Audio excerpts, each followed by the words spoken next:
Welcome to DD Devireddy Durgasrinu news channel. ఈరోజు వార్తల్లోని ముఖ్యాంశాలు: జీఎస్టీ సవరణలు జనవరి నుంచి కాదు, ఈ నవరాత్రి నుంచే అమలు అని స్పష్టం చేయడం జరిగింది. కేంద్ర ప్రభుత్వం నవరాత్రి ప్రారంభమవుతుండగా సెప్టెంబర్ 22న నిబంధనలకు సవ్యంగా కొత్త జీఎస్టీ రేట్లు అమలు చేస్తున్నట్లు ప్రకటించడం జరిగింది.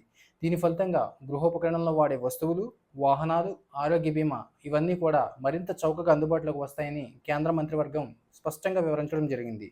బ్యాంకులు ఈ సోమవారం కాదు, శనివారం కూడా వర్కింగ్ డేనే. ఈరోజు శనివారం సెప్టెంబర్ 6, 2025 మొదటి శనివారం కాబట్టి బ్యాంకులు యథావిధిగా పనిచేస్తాయని ఆర్బీఐ స్పష్టంగా వివరించడం అనేది జరిగింది.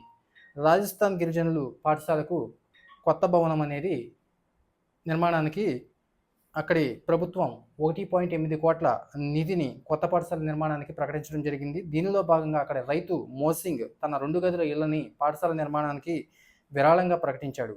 అంతర్జాతీయ వార్తలు: అమెరికా భారత్ సంబంధాల మధ్య తాత్కాలిక స్పందన. భారతదేశం చైనాకి పోయిందంటూ డొనాల్డ్ ట్రంప్ చేసిన వ్యాఖ్యలపై ప్రధాని మోడీ ట్విట్టర్ వేదికగా స్పందిస్తూ చైనాకు భారత్కు మధ్య సంబంధాలు చాలా బలంగా ఉన్నాయని పాజిటివ్గా మెసేజ్ ఇవ్వడం అనేది జరిగింది. ప్రత్యేక దృష్టితో వృద్ధి దిశలోని ఆర్థిక వ్యూహాత్మక భాగస్వామ్యం ఉందని స్పష్టం చేయడం జరిగింది.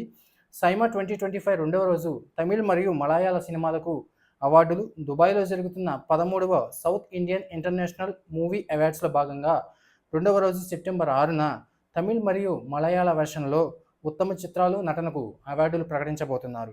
స్థానికేతర వార్తలు: భువనగిరిలో గణేష్ నిమజ్జనం కార్యక్రమం సందర్భంగా క్రేన్ కొట్టడంతో అక్కడ విగ్రహం నీటిలో పడిపోయింది.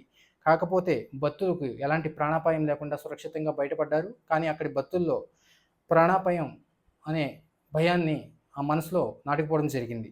నాగ్పూర్లో ఎకో ఫ్రెండ్లీ విసర్జన ప్రణాళిక.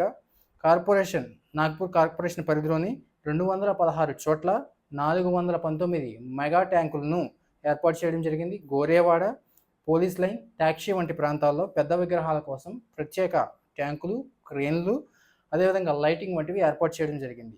కేరళీ లాటరీ ఫలితాల్లో కారుణ్య కేఆర్ 722 బంపర్ లక్కీ డ్రా ఫలితాలు వెలువడించడం జరిగింది. తొలి బహుమతి 75 లక్షలు. నెల రోజుల పాటు దాఖలు వేసుకోవచ్చు. 10,000కు పైగా బహుమతులకు 30% జీఎస్టీ ట్యాక్స్ నేరుగా కార్యాలయం చెల్లిస్తుంది. తెలుగు పంచాంగం మరియు అనంత చతుర్దశి వివరాలు.